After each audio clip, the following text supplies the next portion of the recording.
Alright, video 6. Up until this point, we have only worked with proportion level confidence interval problems. Now we're going to start diving into, in the last section of Chapter 8, dealing with mean level problems. And you will quickly find out here that it's not going to be exactly the same as proportion level problems. We have something new to discuss today in this video.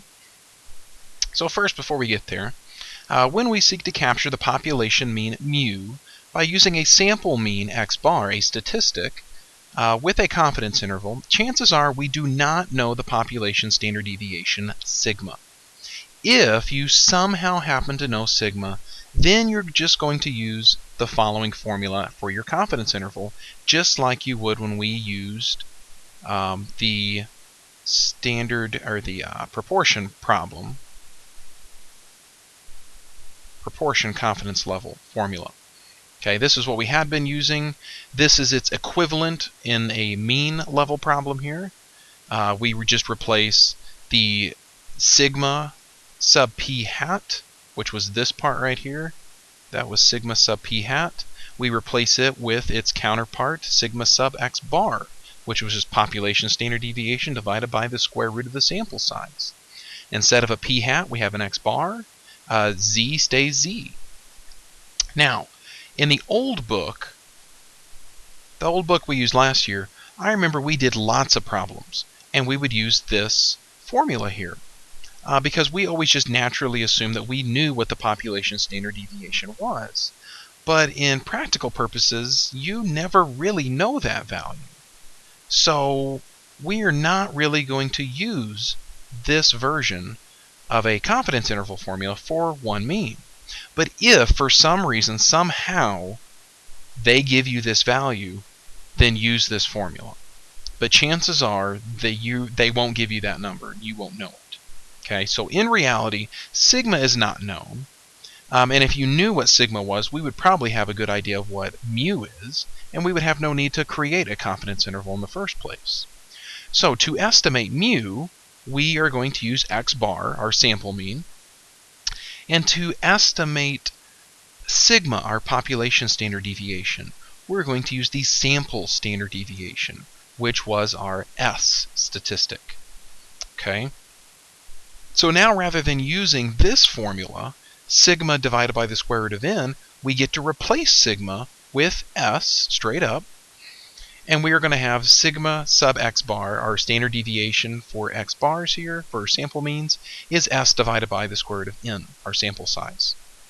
Now, technically, and we've talked about this before, since we are no longer using the population standard deviation, we can no longer really call this the standard deviation, our sigma sub x bar here, but we get to call it the standard error. Okay, so standard error is basically this part right here. And sometimes you might see this abbreviation, SEM, that represents the standard error for the mean. So I'll write that down here. Standard error,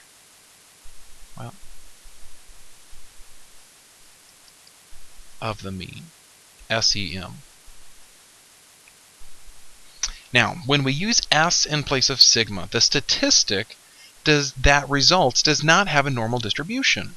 It has a new distribution, and this is the new part. It's called a T distribution. T statistics are used and interpreted the same way as a Z statistic, but there is a different T distribution for each sample size. Okay, so one of the nice things about the normal distribution was it didn't really matter what size sample we had. If we knew that we were dealing with an approximately normal distribution, every value was the same. Okay, if you were 95%, you're always a z-score of 2, or really technically 1.96. But the t distribution will vary in size. Okay, it's always going to look pretty similar to a normal distribution, but the tails of the distribution may be fatter or skinnier depending on our sample size. Now, we specify a particular t distribution by giving its degrees of freedom. Okay, and we are going to abbreviate this just df, degrees of freedom. And the formula for degrees of freedom is n minus 1, our sample size minus 1. So instead of using this to calculate a confidence interval, because we don't know what sigma is, we don't get to use z anymore. So really it turns into this. We transform sigma into s. We can use our sample standard deviation. And anytime you use s, we're going to have to use t as our critical value. And that's all we're really going to focus on for the rest of this video, is we're going to talk more about the t-distribution and how to calculate a t-score. So describing a t-distribution. The density curve of a t-distribution looks very similar to a normal curve. As the degrees of freedom increase, the t-distribution approaches the normal curve ever more closely. And why does this happen? The central limit theorem. Okay, so you can apply the central limit theorem to this same scenario here. As our sample size increases, we get more and more of a normal distribution look. Outliers, there really shouldn't be any in a t-distribution. Every t-distribution, regardless of how our sample size here with our degrees of freedom, is always going to be centered at 0, just like normal curves, our standard normal curves. But the spread of t-distributions are a bit greater than that of a standard normal distribution. And the reason why is as n increases, our spread decreases. So we're going to be dealing with smaller sample sizes, which means they will have bigger standard deviations, which means they will have fatter tails in the end. So if you look at this picture here, I've got the standard normal curve, which is kind of more this taller curve here, and it comes down and hits, or it gets very close to the horizontal axis first. Then the one that's right below it is a t-distribution with 9 degrees of freedom, and you'll notice it's very, very similar, almost the same exact line as a normal distribution. Okay, and then the dashed or dotted line here is a t-distribution with 2 degrees of freedom, and you'll notice that as your degrees of freedom start to approach 1, the height of them start to shrink down here in the middle, and our tails get a little bit fatter. Okay. Now in the back of your book and in your formula sheet, there is a table of values for our t-scores. Really, the most efficient way for us will be using the calculator. Now, if you have a TI-84, whether it's a TI-84, TI-84 Plus, TI-84 Silver Edition, TI-84 Plus Silver Edition, you should have a program called Inverse T. Okay, and it's in second distributions. You should see normal CDF, you should see inverse norm, and right under inverse norm should be Inverse T. If you have an older TI-83, TI-83 Plus, then you will probably not have Inverse T. Okay, but not to sweat it, I can give you the program on your calculator so that you have access to it. Okay, you're not exempt from it because you can't calculate it, you have to use the table. I will give you the technology to be able to do it. Alright, so first, one little practice problem here. It says the scores of 4 roommates on the law school aptitude test have a mean of x bar equals 589 and the standard deviation, sample standard deviation of 37. What is the standard error of the mean? Now, anytime we're referring to this, the standard error of the mean, we're really talking about sigma sub x bar, the standard deviation of our sampling distribution, which is just our sample standard deviation divided by the square root of our sample size. So really, we're dealing with 37 was our sample standard deviation, and 4 was our sample size, because we have 4 roommates here.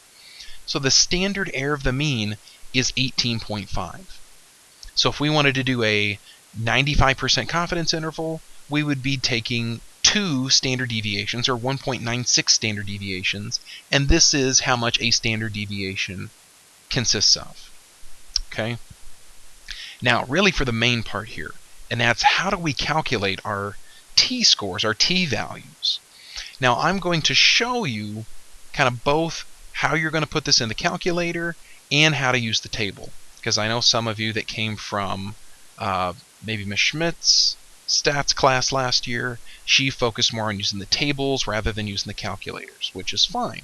So if you want to continue using the table, or if you prefer the table, you may certainly go ahead and continue to use it. So part A here says the t-distribution with 10 degrees of freedom and has probability 0.01 to the right of t star.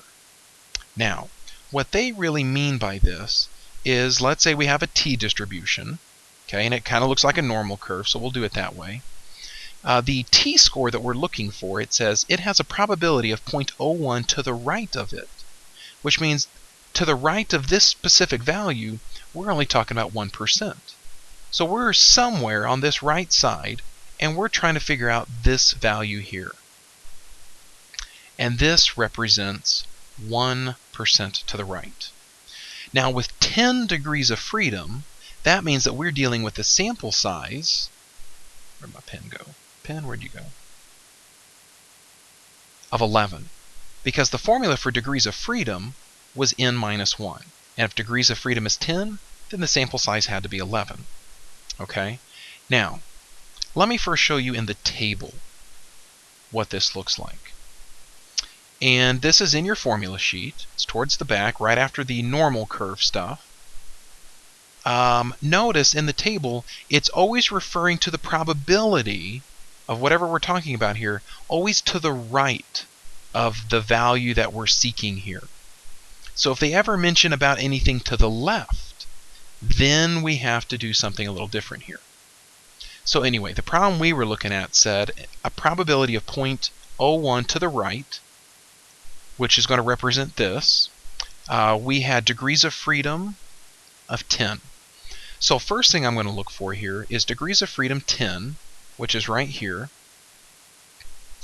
Let's see, I don't have my shade here. So tail probability 0.01, 10 degrees of freedom. Now I just have to see where they meet. And that would be this value right here. Okay, 2.764. So let me jump back. 2.764 is the value I'm looking for. Now if you want to do it in your calculator, you go find inverse t, and there's two numbers we're going to have to put in. The area part of this, the probability part, the 0.01. So in the calculator, it really doesn't matter how you do this. So I'm just going to put in 0.01, and then comma, I need to put in the degrees of freedom, which in this case were 10. Now, if I put that into my calculator, here's the thing. I'm going to get negative 2.764. And here I got positive 2.764. The thing to recognize here in your t-table is that all of these values are positive. Now, if I'm talking about 0.01 to the right of a particular value, or 0.01 to the left of a particular value, I'm going to get the same number, except this is going to be negative, and this one's going to be the positive version. And the reason why that works is because the t-distribution, just like a normal distribution, is symmetric. Now later, whenever we use our t-scores in our confidence intervals, it always ends up being, and let me just rewrite this real quick, t star times s over the square root of n. Now you might think, well, doesn't it matter if that t value we plug in there is positive or negative? Well, it really doesn't, because look what's right before it. A plus or minus. So we're going to consider the positive version of it and the negative version of it. So it doesn't really matter whether t is positive or negative. So you can always use really the number that they give you, and whether it's positive or negative, just ignore the negative part of it. Just take the absolute value.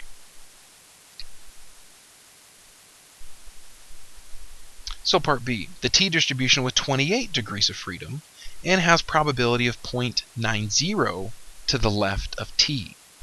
Now, if we jump and look at our table, now they said 0.90 to the left of t, which means we have 90% over here. Now here's the thing, if you look for 90% as the tail probability, you're not going to find it here, because they only do to the right in the table. So if we have 0.90 to the left, then that means we have 10% to the right. So here is our 10% that we're going to be dealing with. And it said we had 28 degrees of freedom. So if I scroll down, here's again my 10%. Here's 28 degrees of freedom. Match those two things up. And there's my t-score, 1.313. Which is what I have there. Again, if you want to do the calculator, you could just say inverse t. You can go ahead and plug in 0.90, comma 28 degrees of freedom, and you're going to get, let me just double check my calculator real quick here. Inverse t, area is 0.9, degrees of freedom 28. And I get 1.313. I get the same exact thing. So the calculator really doesn't matter if you're dealing with to the left or to the right. Okay? You're either going to get a positive number if the area is more than 50% because you will be on the right side of the curve, and this is where you're dealing with, positive z-scores, or if you're dealing with areas or probabilities that are less than 50%, then you're going to be on the left side of the curve, the t-curve, and then you'll be dealing with negative t-scores because they are below the mean. So again, the negative part really doesn't matter in the end. So see, the one sample t-statistic from a sample of 42 observations that has probability 0.05 to the right. Now, since we have a sample of 42, our degrees of freedom will be 41. Now, here's a little issue here that you might have with the table. If you notice here, the degrees of freedom go from 1 all the way down to 30, and then it goes to 40, 50, 60, 80, 100, 1,000, and then infinity. They don't give you every possibility for degrees of freedom in this table. So if you had 41 degrees of freedom, then if you're going to use the table, you're just going to estimate and use 40 degrees of freedom instead. You're going to use really whatever's closest. If you had 45 degrees of freedom, then you might look at the 40 degrees of freedom and the 50 degrees of freedom numbers, and then just take the average of those two. And it should be pretty close to 45. So you are allowed to estimate in some senses. Now, if you have more than 100 and less than 1,000, it's really just a lot better to use the calculator at that point. Okay? And another thing I want you to notice down here towards the bottom, if I can get here, the infinite case really is going to be approaching our standard normal curve, because we said as our sample size increases, our t-distribution looks more and more like a standard normal curve. So up here, this is 0.025, I believe. But if I go all the way down, here's my 1.96. And that's for my 95% confidence interval. Okay, so these numbers here really turn into z-scores at this point. Okay, and you'll see other familiar numbers like 2.576 that we've talked about before. Where else here? Well, I guess that's about it, because 68% is not on here. 99.7 is close. We have 99.8%, which is right at, or in this case would be above, our 3 standard deviations. So, again, instead of using the table, let's just use the calculator. It'd be so much easier, so much faster to do. So if I were to do inverse t, 0.05 as my probability here, you can put in 0.05 or 0.95. You can put in the complement of it. It doesn't matter. Degrees of freedom needs to be 41. And if I punch that in, I would get 1.684. Now technically, the calculator would give me negative 1.684, but just ignore the negative. Okay. Now for the rest of these here, you can certainly try these out. I'm just going to show you the answers real quick just to make it short. I think if I show you 3 examples like I did above, that you can try these out and make sure that in your calculator you get these same values. Now, I will talk about this one real quick here. If we're talking about a 95% confidence interval, then we're talking about an area that's 0.025 to the right. We still need to talk about our tail area here. Okay, so 95% in the middle, 5% in the tails, divide that in half, and we're really talking about 2.5% in a tail. So in this case, you would have to do inverse t 0.025, comma, standard or a simple random sample of 15, so our sample or degrees of freedom would be 14, and that should give you, once you drop the negative, 2.145. Okay, 99% confidence interval, we have 1% in the tails, or 0.5%. So again, if I use inverse t, 0.5%, 0.005. Sample size is 110, so I'm going to use 109 degrees of freedom. I should get 2.2 or 2.626 as my t-score. And the last one here I will let you calculate on your own to double check in your calculator. You should get a t-score of 1.699. So again, t-scores, if you need to calculate them, first you need to make sure you have the program in your calculator. If you have an 84, you definitely have it. If you have an 83, 83 plus, you may have it, depending if maybe you've gotten a newer TI 83 plus recently. But chances are you probably have an older one and it does not have the inverse T program.